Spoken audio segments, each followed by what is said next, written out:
और इस वीडियो में ना मैं आपको बताऊंगा, जब आप एक सेकेंड हैंड कार लेते हो अपने लिए, टाटा नैनो लेते हो या कोई सी भी कार खरीदते हो, तो उस टाइम आपको स्कैमों से कैसे बचना है। आजकल मार्केट में बहुत सारे स्कैम चल रहे हैं। मान लो जैसे कोई गाड़ी है किसी डीलर के पास, उसमें रस्टिंग हो रखी है, तो उसमें वो पेंट करा देते हैं ताकि रस्टिंग दिखे ना लोगों को।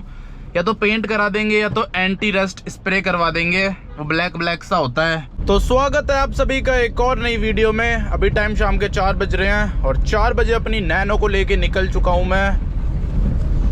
आज लगभग 2 दिन बाद चला रहा हूँ इसे, 2 दिन या फिर 1 दिन बाद चला रहा हूँ। पर इसको चलाने में यार जो मज़ा आता है वो इस दुनिया में कहीं और नहीं है। और अभी के टाइम तो रोड्स भी थोड़े खाली खाली से हो रखे हैं। अब ना दिन बड़े होने लग गए हैं, नहीं तो 4 बजे थोड़ा अंधेरा अंधेरा सा हो जाता है, पर अब अंधेरा मेरे ख्याल से 7 बजे हो रहा है, तो जिसकी वजह से इस टाइम रोड खाली रहते हैं। नहीं तो ठंडियों में तो इस टाइम भरने लग गए थे रोड।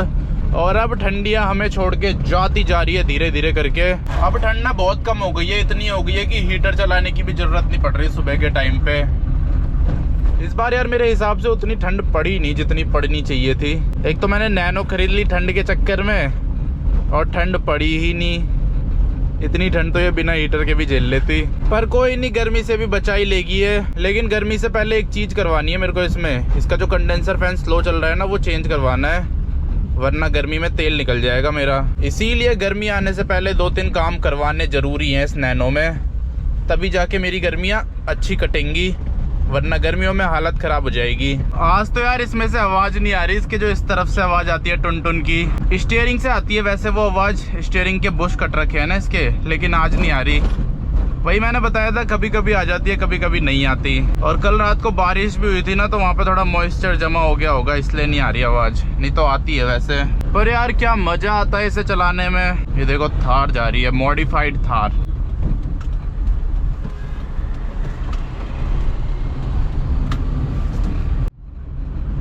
और इस वीडियो में ना मैं आपको बताऊंगा, जब आप एक सेकेंड हैंड कार लेते हो अपने लिए, टाटा नैनो लेते हो या कोई सी भी कार खरीदते हो, तो उस टाइम आपको स्कैमों से कैसे बचना है। आजकल मार्केट में बहुत सारे स्कैम चल रहे हैं। अब जो नया इंसान होता है ना वो तो पता ही नहीं लगा पाता। नया छोड़ो, अगर मैं भी अपने लिए जैसे टाटा नैनो लेने गया था और सामने वाला इंसान थोड़ा तेज होता ना, तो वो मेरे साथ भी स्कैम कर सकता था, क्योंकि उस टाइम तो मेरे को नॉलेज ही नहीं थी इन सब चीज़ों की। सबसे पहली चीज़ तो यार, कभी भी आप नैनो खरीदते हो ना या कोई सी भी गाड़ी खरीदते हो, तो कोशिश करो ज़्यादा से ज़्यादा कि किसी कस्टमर से खरीदो, क्योंकि डीलरों के पास 90% जो गाड़ियाँ होती है ना उनका मीटर बैक हुआ होता है।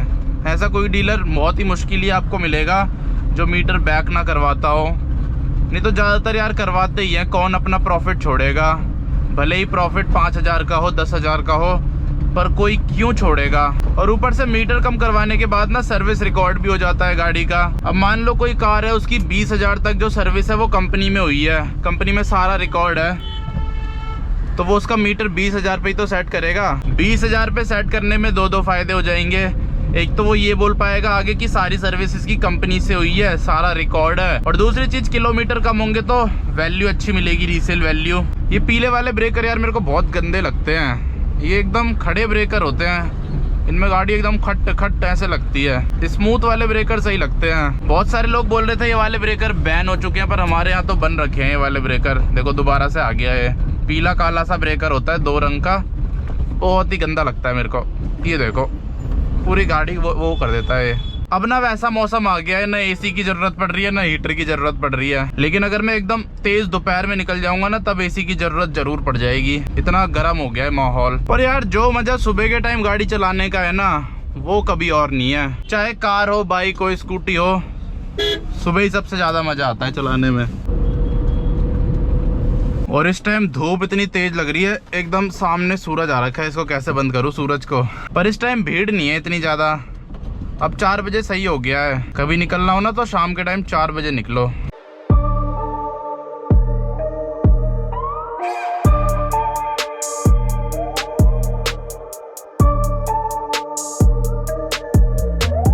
तो अपने सारे काम कंप्लीट हो चुके हैं, उसके साथ मैंने वॉक और एक्सरसाइज भी कर लिया कंप्लीट आज की। तो अब निकलते हैं नैनो को लेके घर की तरफ, क्योंकि अब भीड़ बढ़ती जाएगी जैसे जैसे ऑफिस का टाइम शुरू होगा।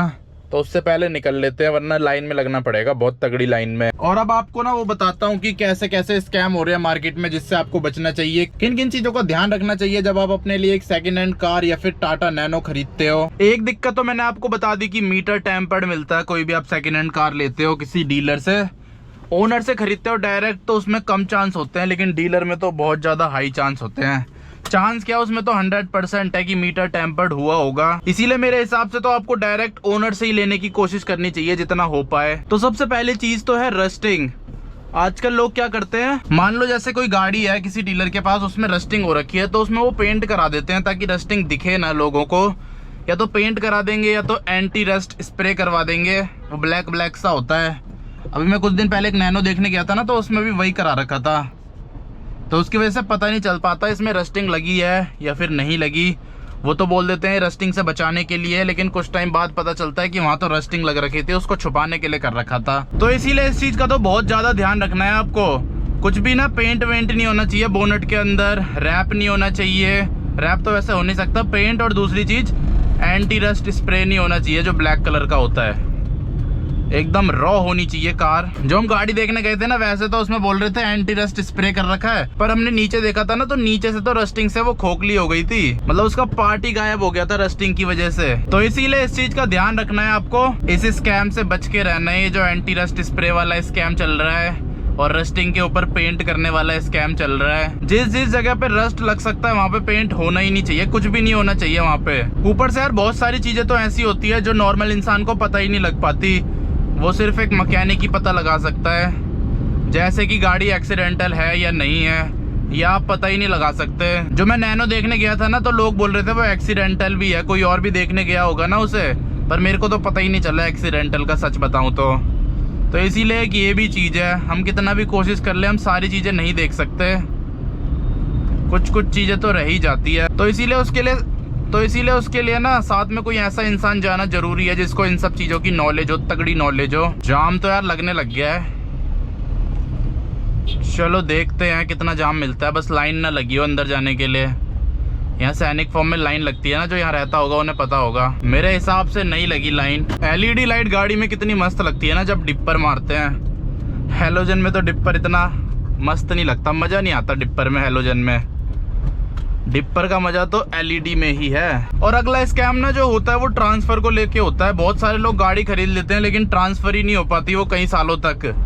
ऐसे ही मैंने बहुत सारे केस देखे हैं और सुने हैं, तो इसीलिए ट्रांसफर का भी आपको बहुत ज़्यादा ध्यान रखना है। कभी भी गाड़ी खरीदो ना, तो जिसके नाम पे हो वो आपके सामने होना चाहिए। डीलर से हम खरीदते हैं तब तो ये पॉसिबल हो नहीं पाता, पर अगर आप किसी कस्टमर से भी खरीदते हो ना, तो जिसके नाम पे गाड़ी होती है वो सामने होना चाहिए, तभी खरीदना उसे। ये नहीं कि कोई बोले मेरे भाई के नाम पे है, वो गांव जा रखा है, अभी खरीद लो, बाद में मैं करवा दूंगा ट्रांसफर। तो ऐसी गाड़ी आपको नहीं खरीदनी है, उससे बोलना जब भाई आ जाएगा गांव से तभी बुलाना। मतलब जिसके भी नाम पे हो ना गाड़ी, वो अवेलेबल होना चाहिए उस टाइम पे, जिस टाइम पे डील हो रही हो, या फिर जिस टाइम पे आप पेमेंट करके गाड़ी अपने घर ले जाओगे, उस टाइम पे वो अवेलेबल होना चाहिए वहाँ पे। अगर वो अवेलेबल नहीं है तो वो गाड़ी आपको नहीं खरीदनी उस टाइम पे।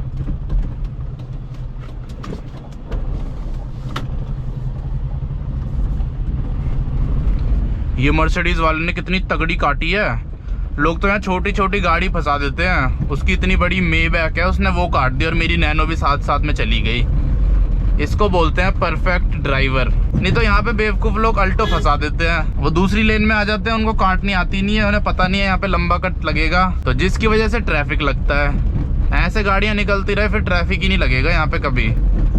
पर वही है, सब लोगों को गाड़ी आ नहीं सकती ना परफेक्ट चलानी मेरी तरह। और अगला स्कैम जो लोग या फिर डीलर करते हैं वो ये है कि रैप कराने का स्कैम। गाड़ी में जैसे कुछ स्क्रैचेस होंगे ना, छत में कुछ दिक्कत होगी तो वो रैप करा देते हैं। वो बोलते हैं हमने ऐसे ही करा रखा है। तो इसीलिए कभी भी ऐसी गाड़ी खरीदो ना तो चेक जरूर कर लेना लेने से पहले, मतलब रैप उतार के चेक कर लेना कि अंदर क्या क्या है। ऐसे नहीं कि आप सोचो चल छोड़ रैप होने दे, अच्छी लग रही है, तो ऐसे आपको बिल्कुल भी नहीं करना है। रैप हमेशा हटा के गाड़ी चेक करनी है, तभी आपको सच्चाई का पता लग पाएगा, वरना आपको कुछ भी पता नहीं लग पाएगा। चलो यार अब मैं घर पहुंचता हूं। अब यहाँ पे तो मैं आपको टिप्स नहीं बता सकता क्योंकि भीड़ बहुत ज़्यादा है, ड्राइविंग पे फोकस करता हूँ।